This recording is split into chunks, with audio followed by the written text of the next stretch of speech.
ಶ್ರೀ ಗುರುಭ್ಯೋ ನಮಃ. ನರಸಿಂಹೋ ಕಿರಾಜ್ಞಾನ ಮತಧ್ವಾಂತ ದಿವಾಕರ ಜಯತ್ಯಮಿತ ಸಜ್ಞಾನ ಸುಖಶಕ್ತಿ ಪಯೋನಿಧಿ. ತತ್ಸಮ್ಮತಂ ಜ್ಞಾನ ಸಂಪದ ಬಂಧುಗಳಿಗೆ ನಮಿಸ್ತಾ, ನವೆಂಬರ್ ಮಾಸದ ಭವಿಷ್ಯ ಹೇಗಿರಲಿಕ್ಕಿದೆ, ನಮಗೆ ಆಗಬಹುದಾದ ಅನುಕೂಲಗಳು ಪ್ರತಿಕೂಲಗಳ ಬಗ್ಗೆ ಒಮ್ಮೆ ವಿಮರ್ಶಿಸೋಣ. ಮೀನರಾಶಿ, ಲಗ್ನದಲ್ಲಿ ಶನಿಯ ಯೋಗ, 7 ಶನಿ, ಲಗ್ನದ ಶನಿ ಬೇರೆ, ಜೊತೆಗೆ 4ರಲ್ಲಿದ್ದಂತಹ ಗುರು ಪಂಚಮಕ್ಕೆ ಹೋಗಿದ್ದಾನೆ, 6ರಲ್ಲಿ ಕೇತುವಿನ ಯೋಗ, 7ರಲ್ಲಿ ಶುಕ್ರನ ಯೋಗ, 8ರಲ್ಲಿ ರವಿ, 9ರಲ್ಲಿಯೂ ಸಂಚಾರ ಇದೆ ರವಿಯದ್ದು, 9ರಲ್ಲಿ ಕುಜ ಬುಧರ ಯೋಗ, 12ರಲ್ಲಿ ಚಂದ್ರ ಮತ್ತು ರಾಹುವಿನ ಯೋಗ. ಪಾಪೇ ಲಗ್ನಗತೆ ಪರಾಜಯ ಶಿರೋರು ದುಃಖ ದುಷ್ಕೀರ್ತಯ ಅಂತ ಹೇಳಿದ ಹಾಗೆ ಎಲ್ಲೋ ಒಂದು ಕಡೆಯಲ್ಲಿ ಮೀನರಾಶಿಯವರಿಗೆ ಕೆಲವೊಂದಿಷ್ಟು ಪರಾಜಯಗಳು ಎದುರಾಗಿತ್ತು. ಈ ಮಾಸದಲ್ಲಿ ಆ ಪರಾಜಯದಿಂದ ದೂರ ಆಗುವಂತಹದ್ದು, ಜಯವನ್ನು ಗಳಿಸುವ ಸಾಧ್ಯತೆ ಇದೆ. ಕಾರಣ ಲಗ್ನಾಧಿಪತಿ ಉಚ್ಚದಲ್ಲಿ ಇದ್ದು ಲಗ್ನಕ್ಕೆ ದೃಷ್ಟಿ ಕೊಡ್ತಾ ಇರುವಂಥದ್ದು ಬಹಳ ಒಳ್ಳೆಯದು. ಅನೇಕ ಸಮಸ್ಯೆಗಳಿಗೆ ಪರಿಹಾರವನ್ನು ಕಂಡುಕೊಂಡು ಉನ್ನತ ಸ್ಥಾನಮಾನವನ್ನು ಪಡೆದುಕೊಳ್ಳುವಂತಹ ಯೋಗ ನಿಮ್ಮದಾಗಲಿಕ್ಕಿದೆ. ಅಷ್ಟೇ ಅಲ್ಲದೇನೆ 2ನೇ ಮನೆಯ ಕುಜ ಸ್ವಕ್ಷೇತ್ರದಲ್ಲಿ ಇರುವುದರಿಂದ ಅದು ಕೂಡ ನಿಮಗೆ ಸಾಂಪತ್ತಿಕವಾದಂತಹ ಲಾಭವನ್ನು ತಂದುಕೊಡುತ್ತೆ.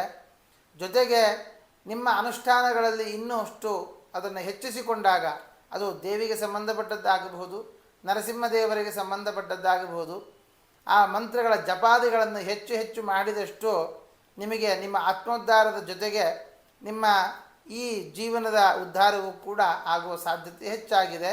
ಅದು ಹಣದ ಅನುಕೂಲಗಳಾಗಬಹುದು, ಕೌಟುಂಬಿಕವಾದ ಅನುಕೂಲಗಳಾಗಬಹುದು, ಅಥವಾ ಮನೆಯಲ್ಲಿ ನಡೀತಾ ಇದ್ದಂತಹ ಬಾಧೆಗಳು ಅಥವಾ ಗಲಾಟೆಗಳು, ಇದಕ್ಕೆಲ್ಲ ಒಂದು ಇತಿಶ್ರೀ ಆಡುವಂತಹ ಸಮಯ. ಇನ್ನು 3ನೇ ಮನೆಯ ಶುಕ್ರ ಸಪ್ತಮದಲ್ಲಿ ಬಂದ ಕಾರಣ ನಿಮ್ಮ ಅಣ್ಣ ತಮ್ಮಂದಿರಿಗೆ ವಿವಾಹ ಆಗದೇ ಇದ್ದ ಪಕ್ಷದಲ್ಲಿ ವಿವಾಹದ ಯೋಗವನ್ನು ಕಾಣಬಹುದು. ಜೊತೆಗೆ ನಿಮಗೂ ಕೂಡ ಸುಖ ಸಂಸಾರವನ್ನು ನೀವು ಅನುಭವಿಸಬಹುದು. ನಿಮಗೂ ಕೂಡ ಮದುವೆ ಆಗಿಲ್ಲ, ಮೀನರಾಶಿಯವರಿಗೆ ಯಾರಿಗೆ ಮದುವೆ ಆಗಿಲ್ಲ ಅಂತಹವರಿಗೂ ಕೂಡ ಸಂಬಂಧಗಳು ಹೆಚ್ಚಾಗಿ ಬರುವಂಥದ್ದು, ಸೆಟ್ ಆಗುವಂತಹ ಸಾಧ್ಯತೆಗಳಿದೆ. ಆದರೆ ನಿಮ್ಮ ಗ್ರಾಮ ದೇವತೆಯ ಕುಲದೇವಿಯ ವಿಶೇಷವಾದ ಪ್ರಾರ್ಥನೆ ನಡೆಸಿಕೊಳ್ಳುವುದು ಒಳ್ಳೆಯದು. 4ನೇ ಮನೆಯ ಬುಧ 9ರಲ್ಲಿರುವ ಕಾರಣ ಈ ತಾಯಿಯ ಕಡೆಯಿಂದ ಬರಬೇಕಾದ ಆಸ್ತಿಪಾಸ್ತಿಗಳು ಏನಾದರೂ ಇದ್ದಲ್ಲಿ ಅದು ಕೂಡ ಬರುವಂತಹ ಯೋಗವಿದೆ. ಅಷ್ಟೇ ಅಲ್ಲದೇನೆ ತಾಯಿಯ ಆರೋಗ್ಯದಲ್ಲಿ ಒಂದಿಷ್ಟು ಏರುಪೇರಾಗುತ್ತೆ.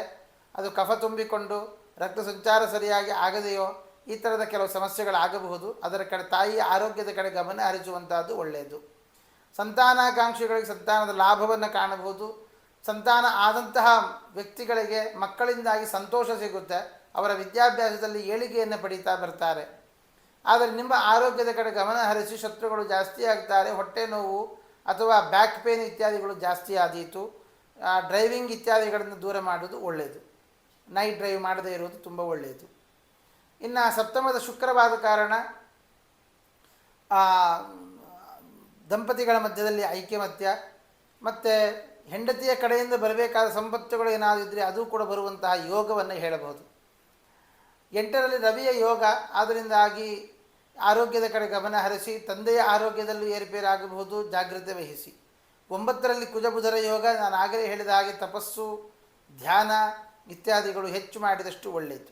ಕರ್ಮಾಧಿಪತಿಯಾದ ಗುರು ಉಚ್ಚದಲ್ಲಿರೋದ್ರಿಂದಾಗಿ ಯಾರಿಗೆ ಕೆಲಸ ಸಿಕ್ಕಿಲ್ಲ, ಯಾರು ಕೆಲಸದಲ್ಲಿ ಒದ್ದಾಡ್ತಾ ಇದ್ದೀರಿ ಅಥವಾ ಕೆಲಸದಲ್ಲಿ ಉನ್ನತ ಸ್ಥಾನಮಾನ ಯಾರಿಗೆ ಸಿಗ್ತಾ ಇಲ್ಲ, ಅವರೆಲ್ಲರೂ ಕೂಡ ಉನ್ನತ ಸ್ಥಾನಮಾನವನ್ನು ಪಡೆದುಕೊಳ್ಳುವಂತಹ ಅವಕಾಶಗಳು ಸಿಗುತ್ತೆ.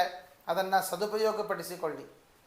ಲಾಭಾಧಿಪತಿಯಾದ ಶನಿ ಲಗ್ನದಲ್ಲಿ ಬಂದದ್ದರಿಂದ ಒಳ್ಳೆಯ ಲಾಭ, ಹಣಕಾಸಿನ ವಿಷಯದಲ್ಲಿ ಅಥವಾ ಕೀರ್ತಿ ಪ್ರತಿಷ್ಠೆ ಇತ್ಯಾದಿಗಳು ಸಿಗುತ್ತೆ. ಆದರೆ 12ರಲ್ಲಿ ಚಂದ್ರ ಇರುವುದರಿಂದಾಗಿ ನೀವು ಮೂಡಿಗಳಾಗಿ ಅಥವಾ ಮನಸ್ಸು ಇಲ್ಲದೇನೆ ಅದನ್ನು ಬೇಡ ಅಂತ ಕೈ ಚೆಲ್ಲುವ ಸಾಧ್ಯತೆ ಇದೆ. ಹಾಗೆ ಮಾಡದೆ ಅದನ್ನು ಪಡೆದುಕೊಂಡು ಚಾಲೆಂಜಿಂಗಾಗಿ ಅದನ್ನು ಆ ಕೆಲಸವನ್ನು ಪೂರ್ಣ ಮಾಡಿಕೊಂಡು ಒಳ್ಳೆಯ ಕೀರ್ತಿ ಪ್ರತಿಷ್ಠೆಗಳನ್ನು ಪಡೆಯುವಂಥದ್ದಾಗಿ ಆಗಬಹುದು. ಒಟ್ಟಾರೆ ಮೀನರಾಶಿಯವರಿಗೆ ಅನುಕೂಲಗಳು ತುಂಬ ಚೆನ್ನಾಗಿ ಇದೆ. ಬಂದಂತಹ ಅನುಕೂಲಗಳನ್ನು ಸದುಪಯೋಗಪಡಿಸಿಕೊಳ್ಳಿ. ನಾನು ಹೇಳಿದ ಪರಿಹಾರಗಳನ್ನು ಕೂಡ ಮಾಡಿಕೊಳ್ಳಿ. ದೇವರ ಅನುಗ್ರಹ ವಿಶೇಷವಾಗಿ ಆಗಲಿ. ಆಯಿತು ಅಂತ ಆದರೆ ಹಾಲನ್ನು ದಾನ ಮಾಡಿ, ಸೋಮವಾರದ ದಿನ ಹಾಲು ದಾನ ಮಾಡುವಂಥದ್ದು ಅಥವಾ ಬಿಳಿ ವಸ್ತ್ರವನ್ನು ದಾನ ಮಾಡುವಂಥದ್ದು, ಹೀಗೆ ಚಂದ್ರನಿಗೆ ಸಂಬಂಧಪಟ್ಟಂತಹ ಪರಿಹಾರಗಳನ್ನು ಮಾಡಿಕೊಳ್ಳುವುದರಿಂದ ಅನೇಕ ಅನುಕೂಲಗಳನ್ನು ಮೀನರಾಶಿಯವರು ಪಡೆದುಕೊಳ್ಳಬಹುದು ಅಂತ ಹೇಳ್ತಾ ಶ್ರೀಕೃಷ್ಣಾರ್ಪಣಮಸ್ತು.